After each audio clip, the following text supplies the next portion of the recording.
I'm going to ask us all to settle back into silence. And Susan, when you're ready, please begin your presentation.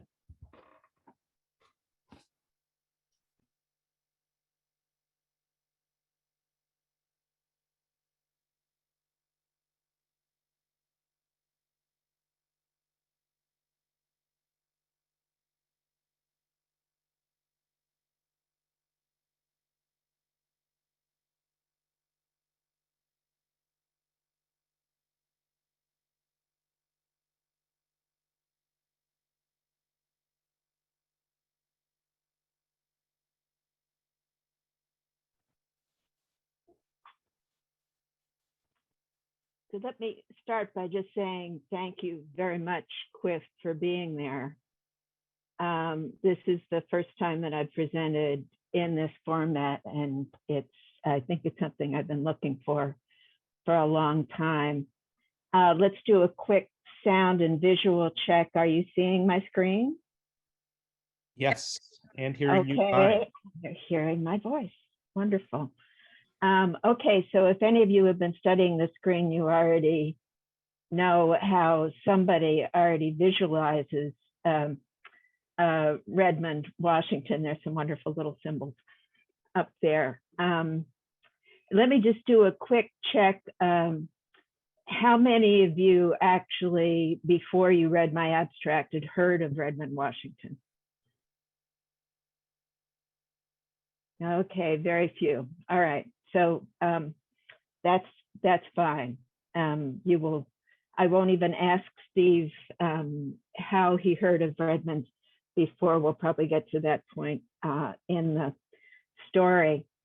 So what I'm going to do first is just say a little bit about where Redmond is, what it is, and why I'm asking you to reimagine Redmond, Washington with me, and then go through a little more of the structure of the presentation. So where is Redmond? We're up in the northwest corner of the country. If you're somebody who studies military affairs, you know you're in a really strategic place. It makes it very hard to do defense conversion in this part of the country. You're on a place where two plates meet and plate tectonics and crimpled up the Olympic.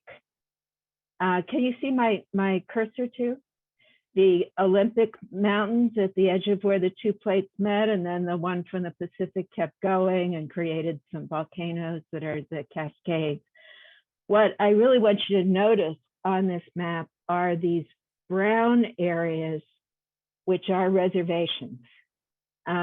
We have the Colville, we have the Yakima, we have the Nez Perce. The reservations are very much there in this landscape. This is not a historical map. Over the weekend, I was actually on two of these and probably drove past a third one. There's some tiny ones. The ones that are big are kind of places that other people didn't want because they're cold and dry by and large. So let's take a little closer look. Oh, and there's Redmond sort of hidden behind a Bellevue on the map. But if you take a little closer look, you see Redmond is out on the east side of the Seattle area. And there are two big lakes in this picture, Lake Sammamish, and Redmond is sitting kind of on the top of Lake Sammamish, and Lake Washington. And I want you to notice these two bridges. There's a Route 520 bridge and an Interstate 90 bridge that goes over Mercer Island, because they're going to come in to our story later. So on the what is Redmond, I'm just going to leave it in, it's an affluent suburb on the east side of Seattle, in a whole area that's kind of come to be known as the East Side. And Kirkland and Bellevue are closer to the lake, and Redmond's a little further back. So why Redmond, however, is the story that is kind of what makes it special that this presentation is for QIF. The really easy answer on this is it's where I live, but that's of course not enough of an answer at all, although it's really integral to the story. We moved here in 2018 because my daughter's here and our 4 grandkids are here, and we settled in. We love the place where we are. We've got walking trails. We're right across from some grocery stores. It's kind of a wonderful, wonderful place to live. And after I'd been here for maybe a year, 18 months, that I started really feeling uncomfortable with how wonderful it is as a place to live. I said, well, what am I doing here? It's so affluent. I know there are other parts of the world out there. And here I am in this thing that actually our new police chief, when he was visiting, described as kind of a fairy tale place. So I was starting to get uncomfortable with what Redmond, Washington is. And then the George Floyd uprising happened, and took all of us, it shook us really hard. It shook me really hard too. I've been working on my personal racism for decades. That was woven into my life. But I really took the message in May and June of 2020. Now I really need to work on structural racism. And there is structural racism here, but I'm not grappling with it yet. What are the ethical implications of living in a place like Redmond, Washington, living in Redmond, Washington for me? And then, of course, if I was doing a social science case study, you'd have to ask, what is Redmond a case study of? So the why Redmond is because I need to, as a white American, be doing things to dismantle structural racism on a continuing basis. And this is the place where I need to be doing those things. So I need to understand it better. So what I'm going to talk to you about this morning is first a little more on the what is Redmond, Washington, going back to first inhabitants of the area, the pioneer history that the place has and is dominant in certain historical accounts, how it became an east side of Seattle suburb, and then its latest incarnation actually as a technology hub. And Steve, that's my hypothesis about where you've heard of Redmond, Washington before. Yes, indeed. Then having done that introduction to some of the issues, then I really want to talk about the ways that that one could reimagine what Redmond is, and the ways that I'm actually working on that so far. And I want to say on the whole presentation that there's a lot about this that's really rough, that it's been things that have been happening in my heart and in my hands over the last year or so, but this is the first time I've put it together in an outline form for a presentation that looks like a professional presentation that I'm used to. So there's a lot of, okay, I know a little bit about this, it still needs to be filled in, and I hope that you'll help me with that. The themes that run throughout are wealth and race. And I don't mind being interrupted. I don't know how our clerk feels about that, but I'd be glad to have questions along the way, especially since it's a fairly rough presentation. Well, let me, Susan, with that invitation. Maybe the thing to do is, if you have sort of clarifying questions for Susan, maybe put them in the chat so it's not completely interrupted. And but if it's more a thoughtful reflection that would be along the lines of ministry, then we'll save that for afterwards. But thanks for that invitation, Susan.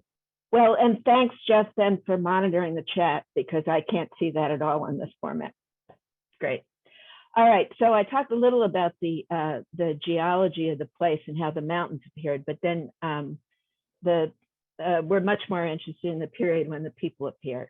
So if you go out of my apartment building and turn left along the Sammamish River, which flows in between Lake Sammamish and Lake Washington, you see this sign, and discover that there was an archaeological site, which was just discovered in, I think it's 2017, when they were trying to do some restoration on a little thing. I mean, a really insignificant little body of water called Bear Creek. At least that's the way it looks to me. But it turns out that 14,000 years ago, there were people who were sitting there on the shore of Bear Creek, and they were shelling shellfish and smoking fish, and there's some animal bones in the what was produced from the archaeological dig. So these days, when I do my land acknowledgement, if I go to nativeland.ca, it tells me I'm on Duwamish land. When we look at the history of actual settlements in the area from our meeting house, which is down in Bellevue, there's a settlement at the bottom of Lake Sammamish that the people were called Sammamish, not Duwamish. But I think of these people 14,000 years ago, and I don't know what name they called themselves, nor does anybody else. But I'm so close to where they were leaving the remains of their diet that somehow I think of them. And the phrase here is that the native people have been on the land since time immemorial, and 14,000 years is not quite that, but close. So when this site was found, according to current federal regulations, the folks, and I believe it was the Department of Transportation doing the restoration of the creek, had to notify 25 or 30 different tribal groups in the area to see whether they had an interest in the site. And about 6 or 8 of them came forward and said, yes, we want to follow what you're doing with that site. And the actual artifacts ended up under the care of the Muckleshoot tribe, whose reservation is nowhere close to here, but then we've got contemporary native relations. Again, on the native people are very much here. And the native people were in Redmond, even as a town called Redmond was formed. This is the children of Ed and Ethel Davis. Ed was in town working in the logging industry, and they're now identified as being from the Snoqualmie tribe. But those Sammamish people I just mentioned actually got scattered to several different reservations. They didn't get their own, and some of them went to Snoqualmie. So these could be children descended from the people who are on Bear Creek 14,000 years ago. And the logs are visible right there in the picture. So if you go to the Redmond Historical Society, you get the pioneer history of the town. There were fur trappers in the area, which is true of the whole Puget Sound area. The first white folks who appeared were there just to trap animals and take the skins away. They weren't settlers. They were sojourners in the area. The place was originally called Salmonburg because there were so many salmon running, not just in the Sammamish River, but even in Little Bear Creek that looks so insignificant now.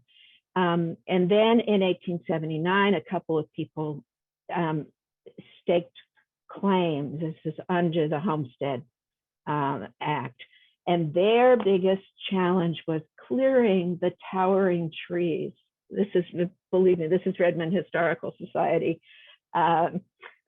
language, so big that there was no equipment that was really adequate for cutting them. There's these wonderful pictures of 2 tiny little people standing next to enormous trees in the area. And these days, all of us, including, I know Shelley's a sequoia lover out there, just, oh my heavens, how could they possibly take these trees down? Now it's a tourist attraction when you've got old growth forest. But following that, like they were in the way of the farmers, but then the loggers said, wait, there's timber out there. And so the loggers came into the valley. The first sawmill was opened at the top of Lake Sammamish in 1890. And then of course you have to get these logs out of there. And the Sammamish River was really useless even for getting them Lake Washington. And so the railway opened up. So the remains of the sawmill are still there. And the railway, you can probably guess what happened with the railway. It's now a rails to trails site. So when we're riding our bikes down along the east side of Lake Sammamish, we see the remains of the sawmill out there. That the settlers who were there were building wooden houses that burned down really easily. And so the city incorporated in 1912 in order to get some tax from all the alcohol that was being sold there and build a waterworks so they could help put the fires out. And then I love this wording, logging faded in the 1920s. I mean, they probably ran out of things to cut down. And so the area became agricultural from the viewpoint of the settlers there. And then all those trunks left from the enormous trees must have been quite a challenge as well. So there's a whole lot there that the settler history absolutely leaves out. In 1853, this whole territory was somehow purchased from by one colonial power from another one. It became U.S. territory. They immediately sent a governor out to negotiate a way of getting all those Indians out of town. And so there's a whole set of treaties signed in the whole area that set aside those reservations that you were looking at on the map, and made some promises that were never fulfilled. Another thing that this leaves out is really the fact that this Northwest Territory, as it was set up, those homesteaders are pouring in because if they farm for a while, they get free land, but African Americans were not included under that deal. So the few hardy African Americans that made it through Oregon, where they were likely to be whipped and driven out of the territory, into Washington, which was a little more liberal at that time, were in constant threat of having everything that they worked on just taken away because they weren't entitled to it the way the white settlers were.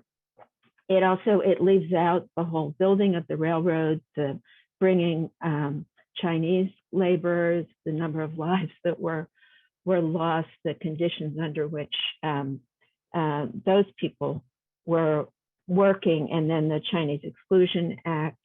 And then I have put Mexicans as the last group here rather than Latinos, because mostly on the West Coast, a lot of the Latin-based folks who were here and part of the economy were Mexicans. There were Mexican mule teams. That was one of the things that was associated, that helped with all of the extractivism that was going on. So I guess from the fact that the Redmond Historical Society leaves all this out, all this was considered somehow irrelevant to what the settlers were doing in Redmond, Washington at that point.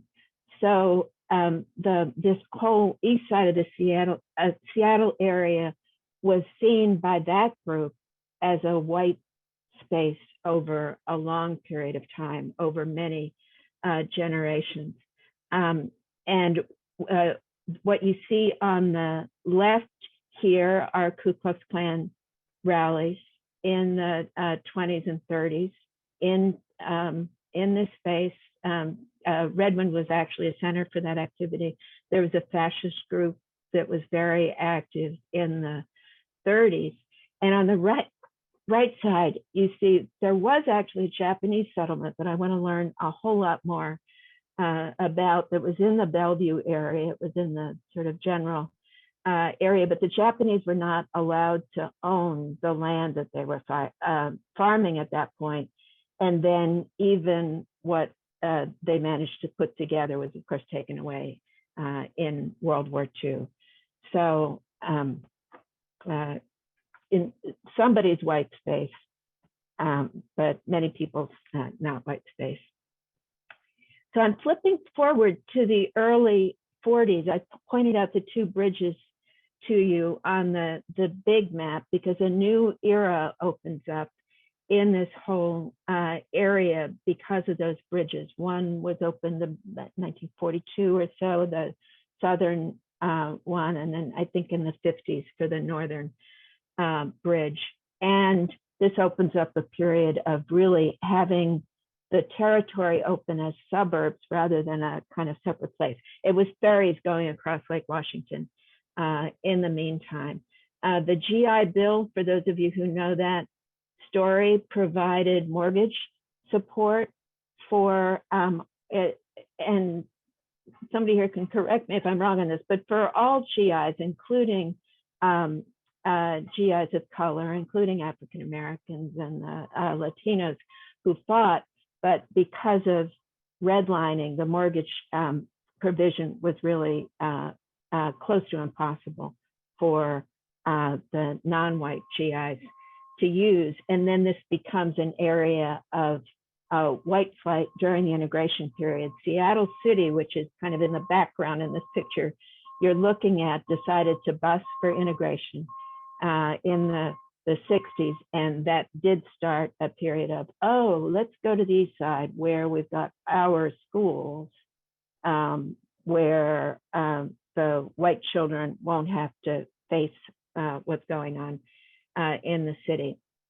So in terms of visions, this was kind of what was sold to the people who moved across Lake Washington. You're going to go into a marvelous area that's close to the mountains and the woods, and you've got a bucolic kind of vision happening. And then, of course, what actually happens is the suburban developments. This was the period of suburbanization nationwide, and the East Side is clearly an example of that. So instead of the mountains, you get the interchange, and you get some developments that are still there.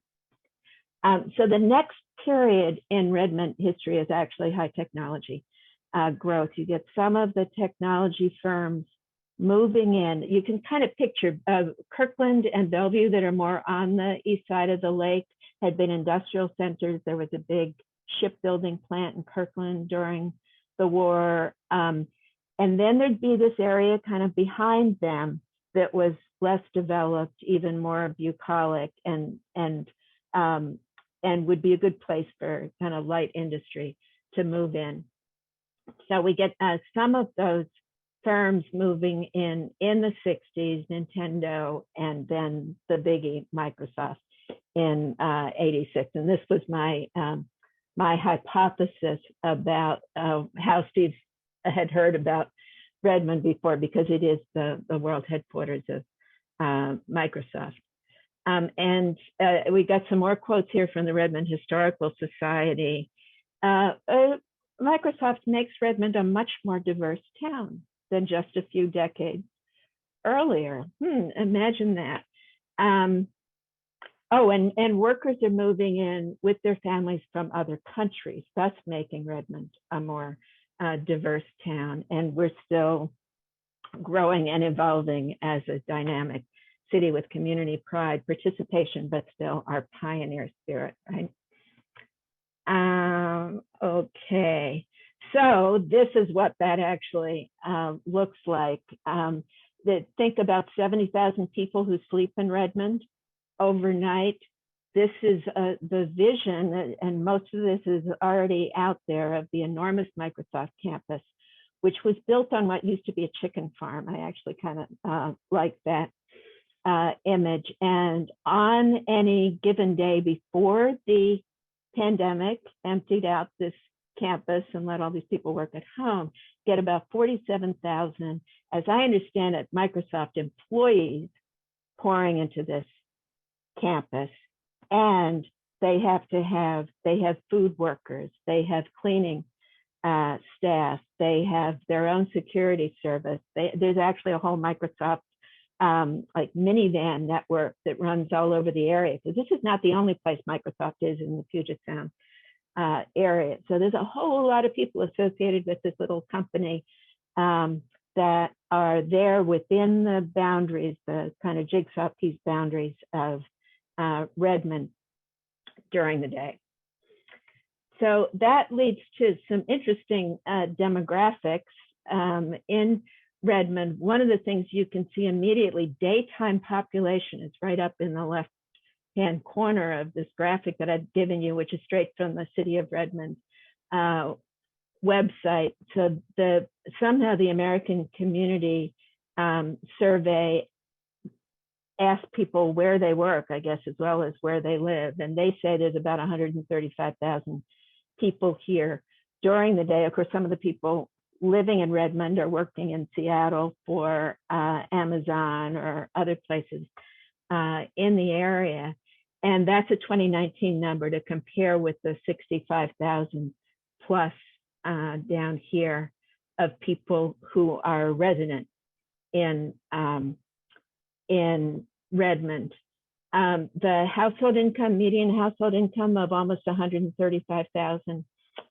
This is something I should have looked up. That is probably 3 times the national median household income, at least twice that. And what I have been told, although I haven't found the actual numbers, is that actually the immigrant median household income is maybe 20,000 more than that, and the U.S. born median household income is maybe 20,000 less than that.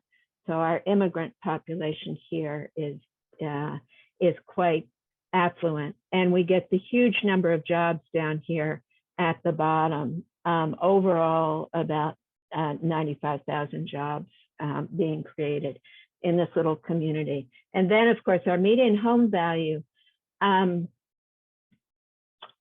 is also significant. This would not be a surprise to anybody who knows Seattle property values, but actually only about half the residents own homes and the other half are in rental housing of various sorts. So, okay, that gives you a bit of a picture, and some of that becomes really relevant later when I'm going to talk about police.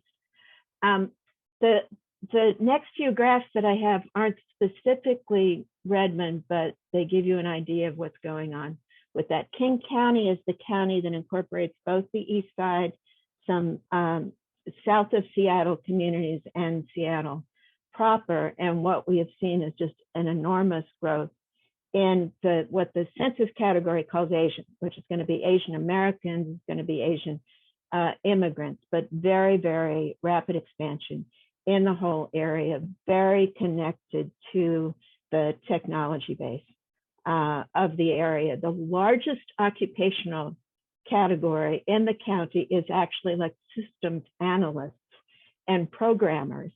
And those folks make a lot of money. And something like 40% of that category nationwide are people of Asian descent in some form. Very, very striking change. And then again, this is just Seattle, but you can see the level of affluence that this programmer population brings, because this is not the folks in 2010 making more than twice as much as they did in 2010. This is the addition of those people in those very high paying programmer kinds of jobs. And in Redmond itself, you can also see the statistic. We have recently, it's estimated that we've recently become the city in Washington with the highest percentage of the census category Asian population. Still, well, so on the native population, it was 40–50% when the town was formed in 1912 and is now less than 1%. And Black population of Redmond, I believe, is 1.7%. And that'll become important too when we talk about the police story. So just a last piece on this kind of Redmond development. You can usually tell the history of suburbs with their transportation history.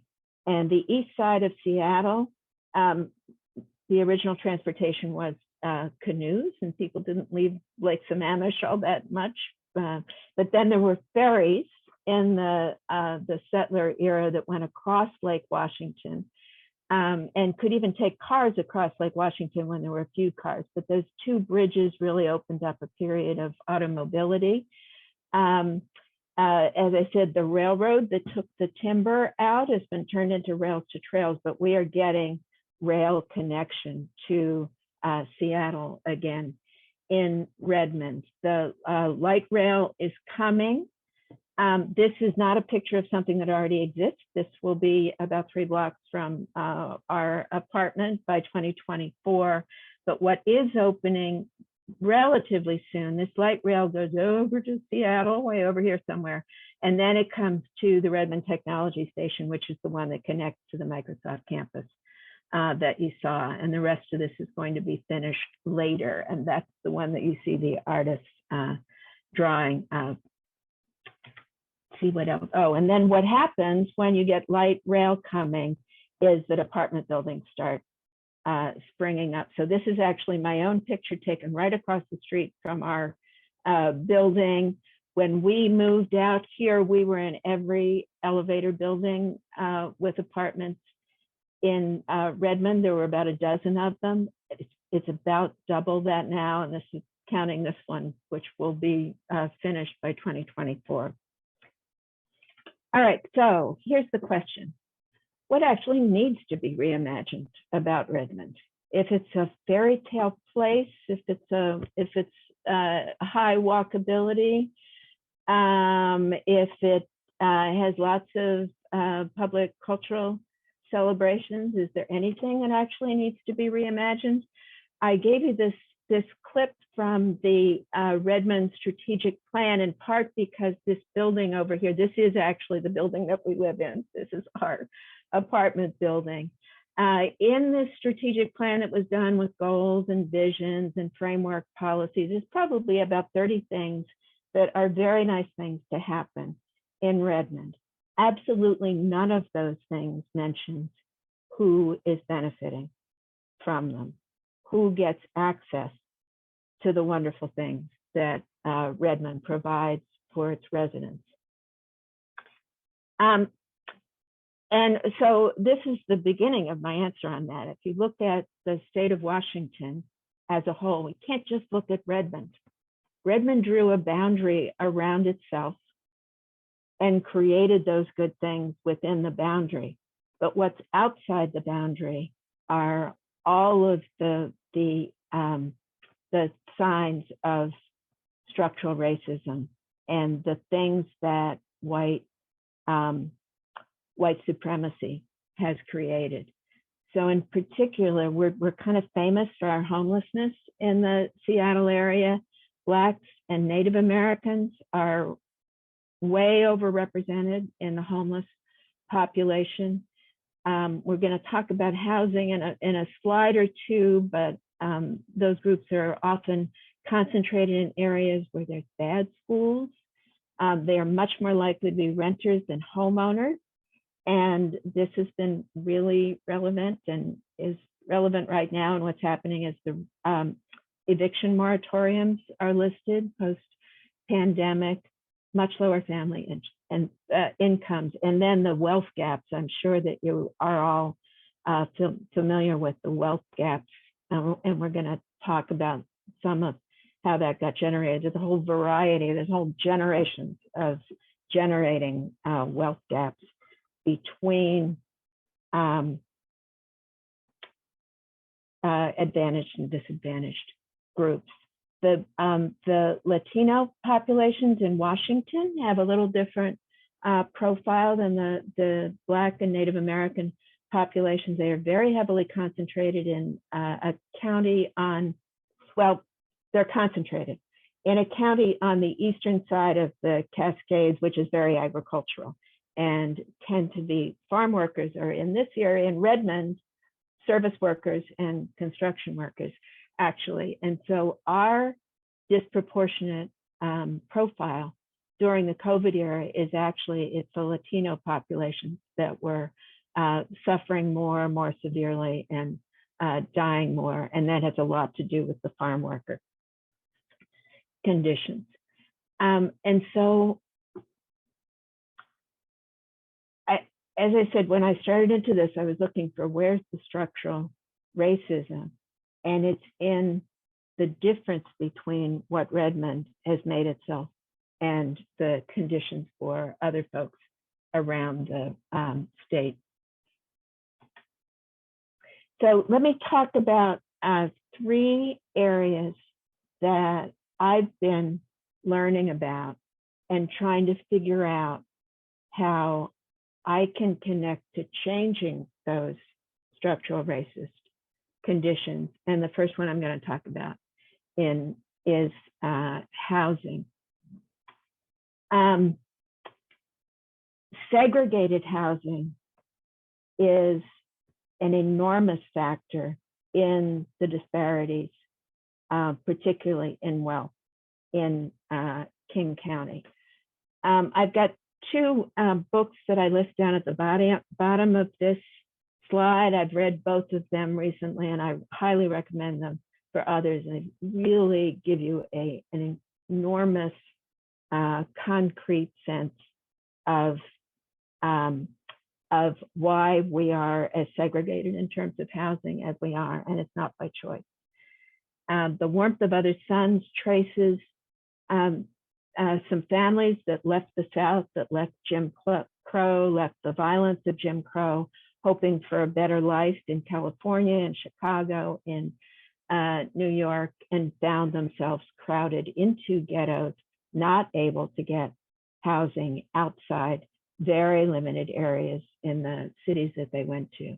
And then The Color of Law by Richard Rothstein, just bang, bang, bang, the government actions, the government permissions, the government policies, federal, local, that kept housing segregated, and in some cases made housing segregated where it had been integrated before.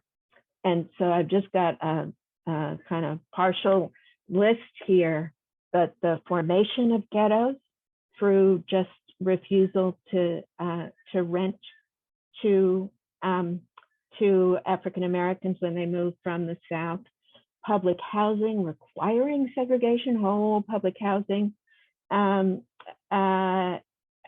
projects being put up, replacing integrated neighborhoods with segregated public housing.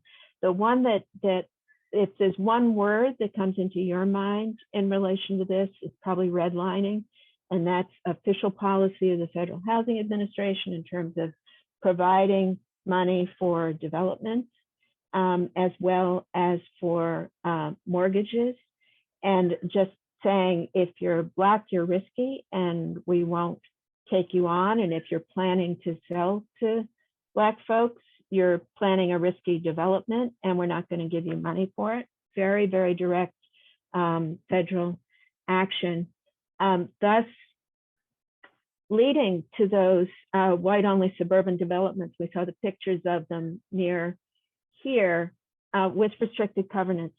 They literally would not give loans for development to developers unless they prohibited anyone other than white folks from being in those areas. So this affected Asians and Latinos and Jews, as well as African Americans in our part of the country.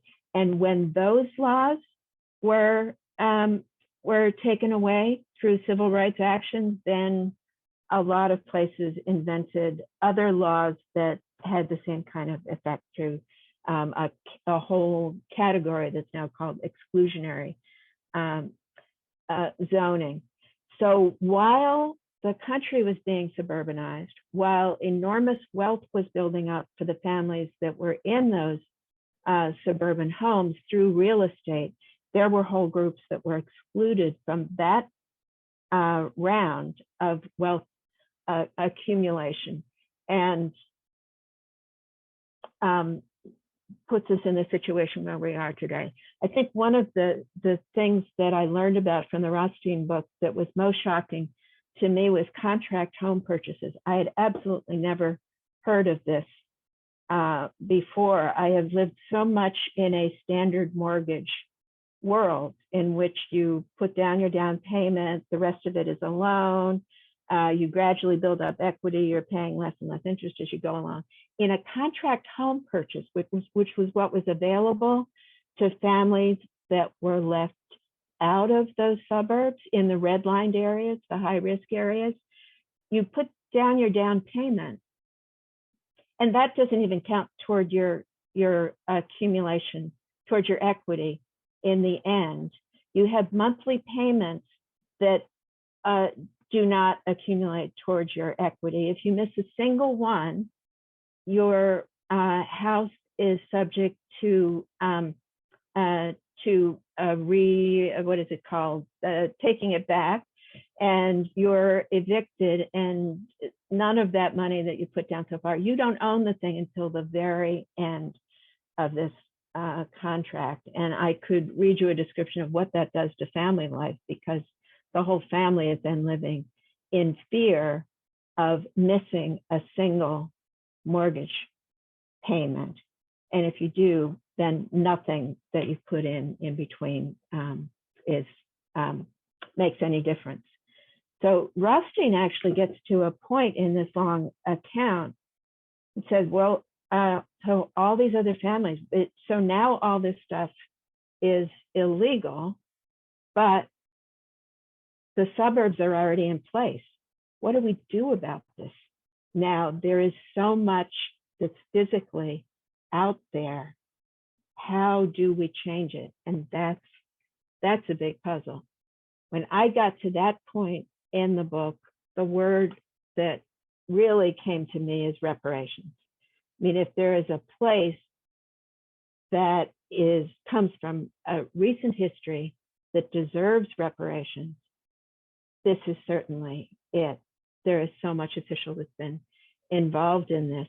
And Rothstein starts out with the suggestion. He says, oh, this is outside the current political spectrum, but how about if my city where I live buys the development houses, or like Levittown houses, for what they're currently worth, say $350,000, just buys them all up and then sells them to the families that were excluded for what they would have paid for them originally, like $75,000, and just eats the difference. That would be a very direct form of reparations in the housing area. And then you multiply that times all those developments that were put in place. And reparations always generates enormous numbers. That's just one of them.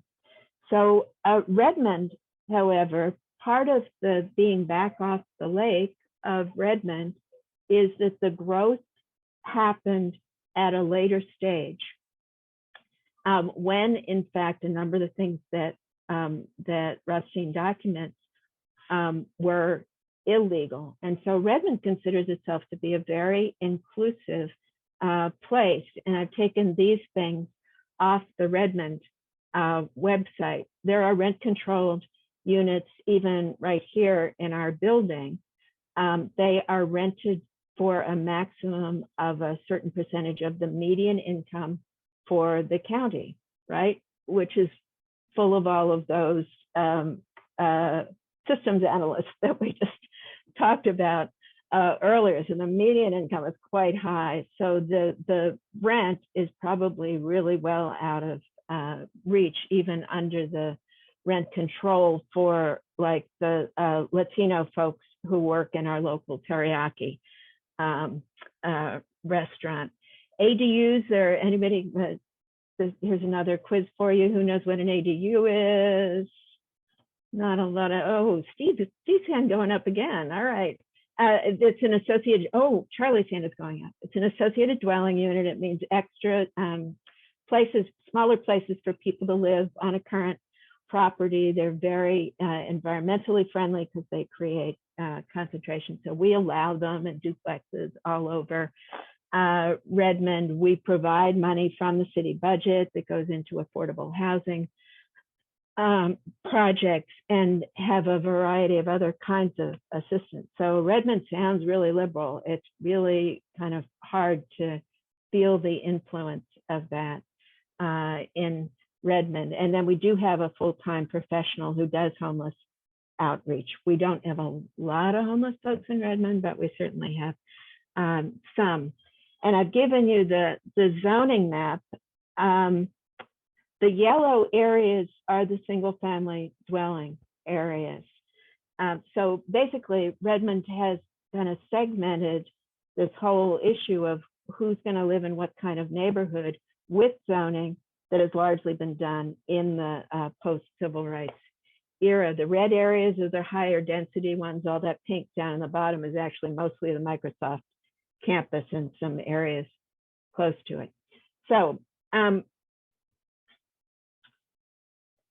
don't know exactly what the next step is for me in this, but if what I'm looking for is where is the structural racism in where I'm living, this is certainly part of it. And then this is a really, really hard area to take on if we're going to reimagine or reconstruct in various ways. See, I'm not doing real well on time here.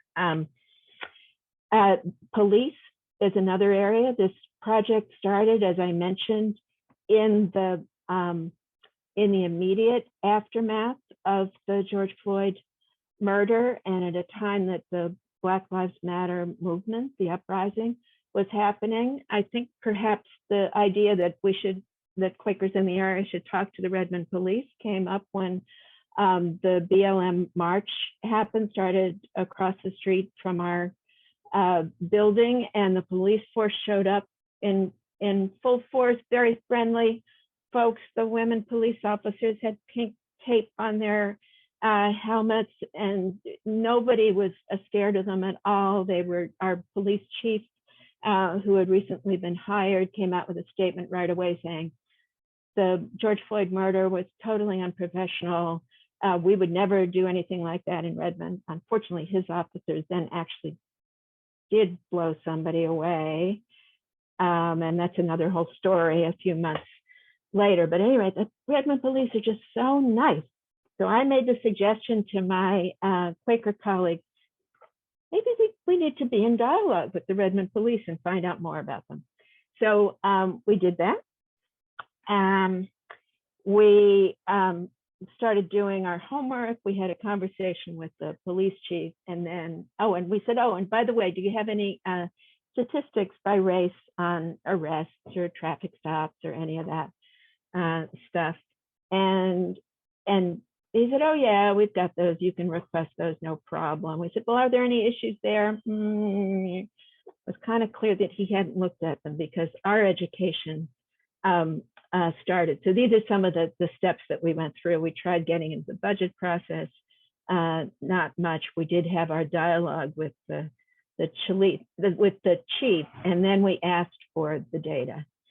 So these graphs are really rough, but what you see there, those blue lines that are sticking way up, are very prominent when you graph the criminal offenses for which people are actually arrested in lovely Redmond, Washington, by our very friendly police force.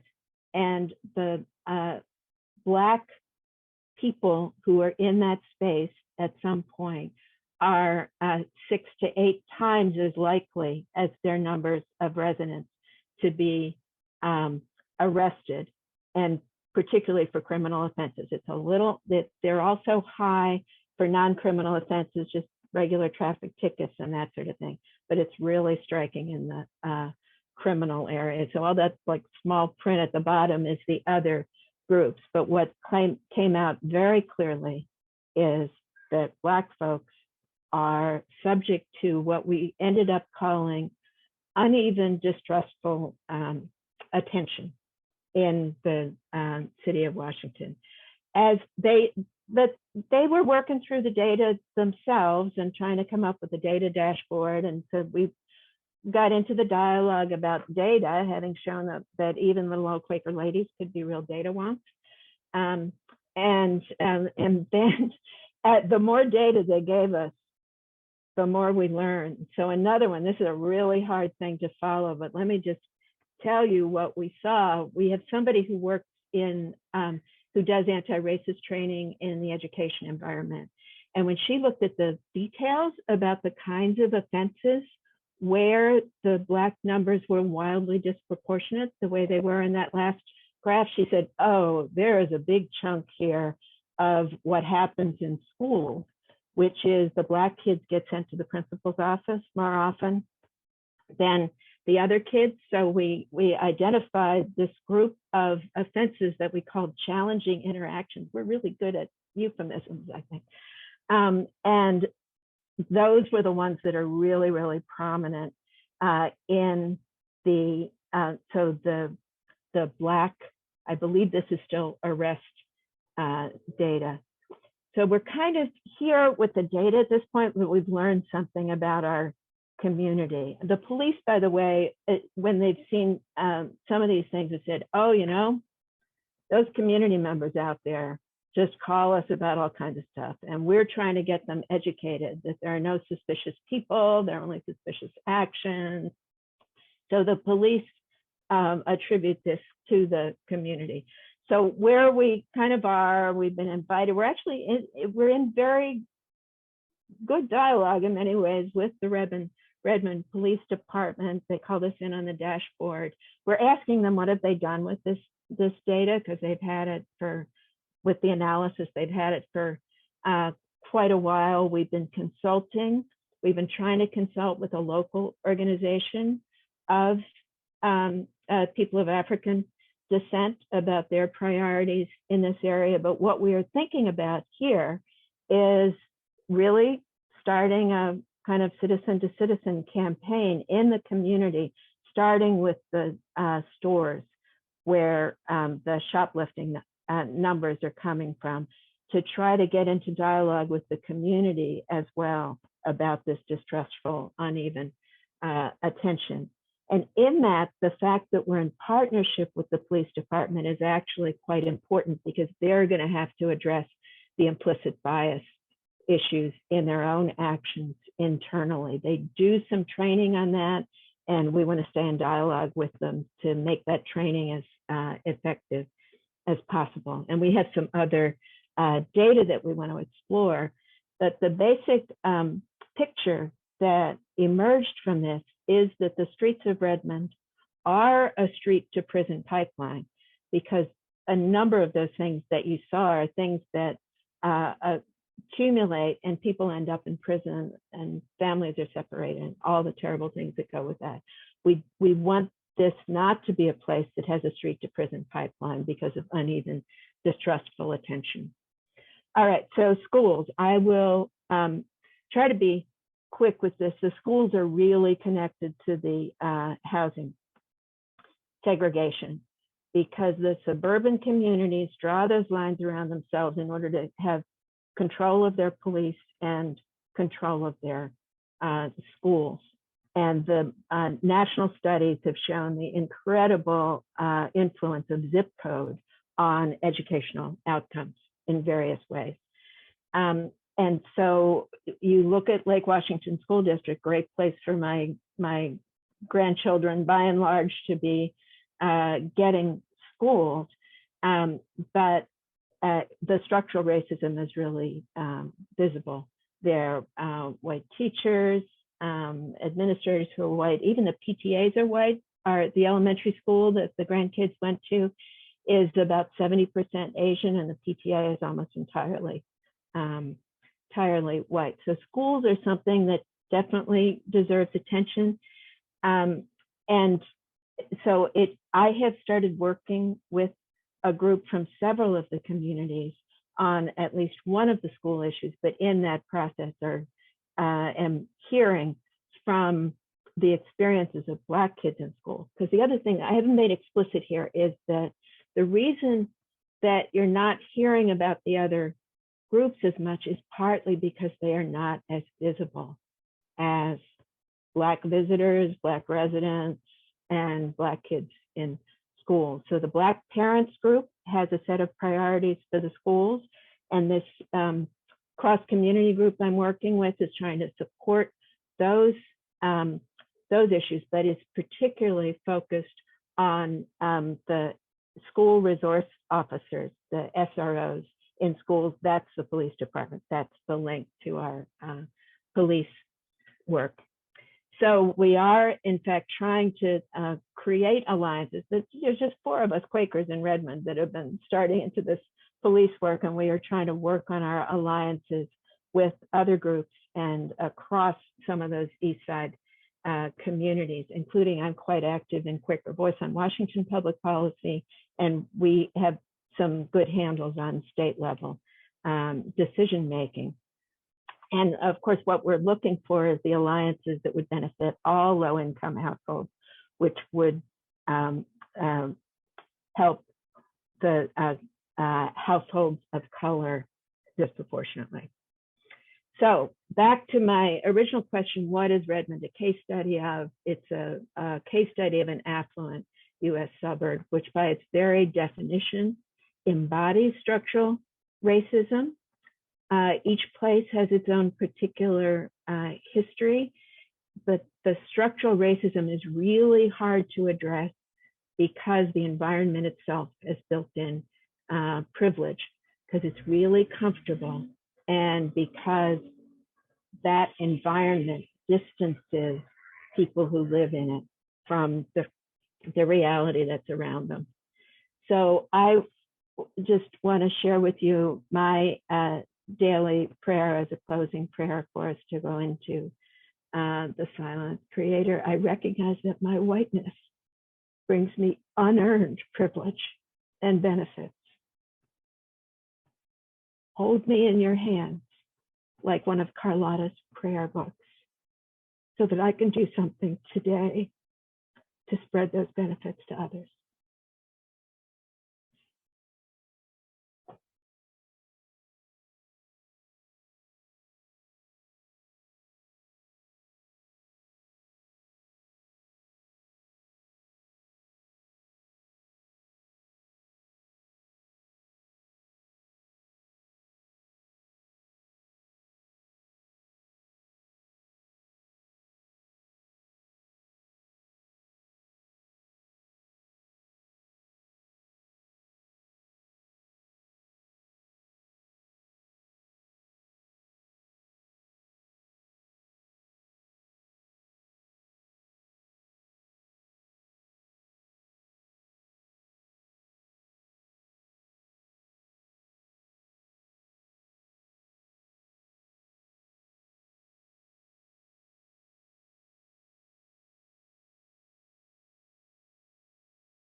I'm going to just jump in because I need to leave right at the hour. I just wanted to thank you, Susan, for that really interesting, in-depth look at your community. And I think what was so compelling to me is, well, first of all, that it is a case study for many, many, many, many, many communities in the United States, that it is, what you're doing is not just about your community, but about it's applicable in a widespread way.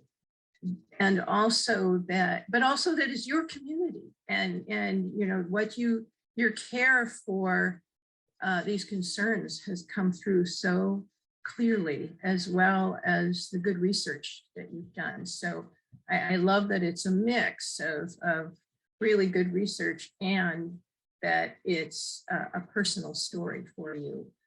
And I can tell it's just the beginning for you of you know, how far you're going to take this. And the other thing I really appreciated was you're looking at, you know, what are the local systemic problems, but not stopping there, because some of the problems you've described, you can't necessarily only solve them at a local level. They're much broader, and they're regional, they're national, they're, you know, it's a mix. And I appreciate that you brought that complexity to the story.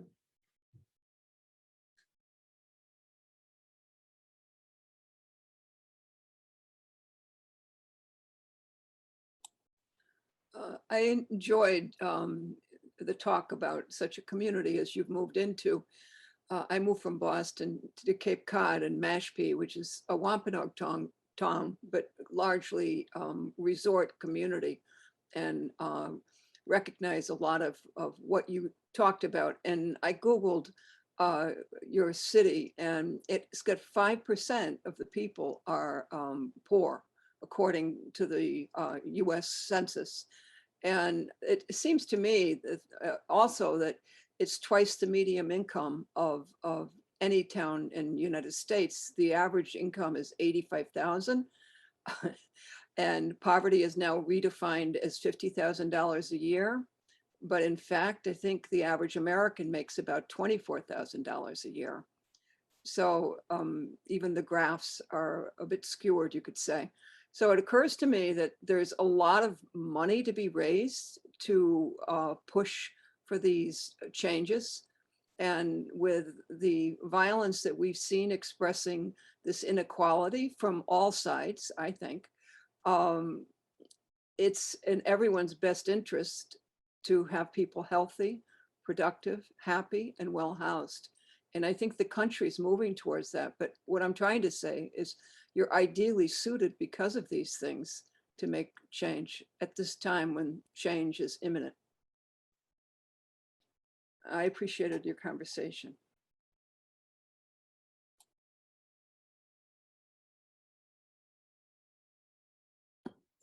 I also appreciated, of course, the closing prayer especially is very moving to me.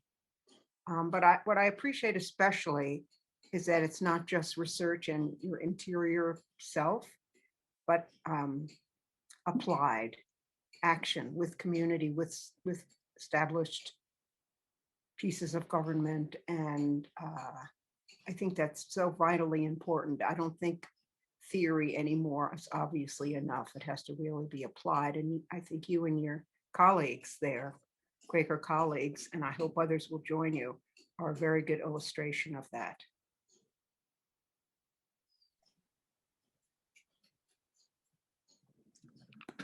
What came up for me was the wicked problem of school funding by real estate taxes. You know, if there's anything that's a structural barrier, that's got to be one of the big ones for the long term. And I don't know what the answer is. I think there'd be a lot of resistance to change it, but that's certainly part of the structural problem.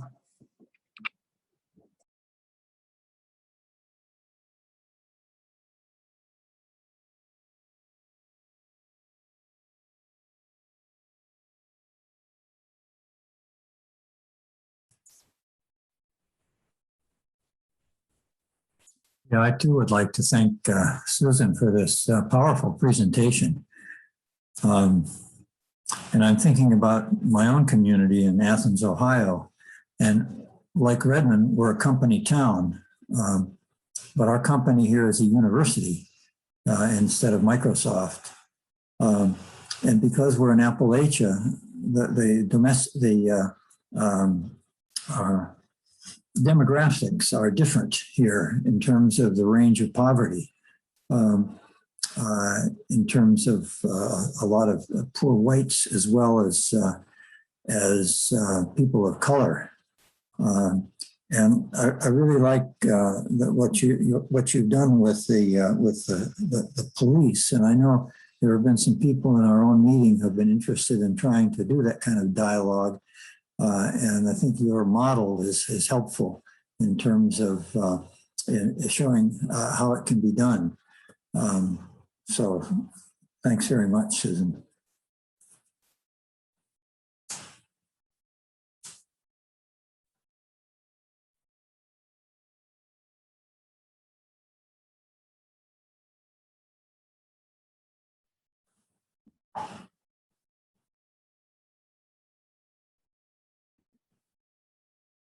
Susan, let me step in here now to unenviably sort of and artificially calling sort of an end to this portion of the conversation on these issues. I want to say how much I appreciate you taking us back to the first fur trappers that came there, and and just giving us that sweep of history up to the very concrete concerns and things you're working on today.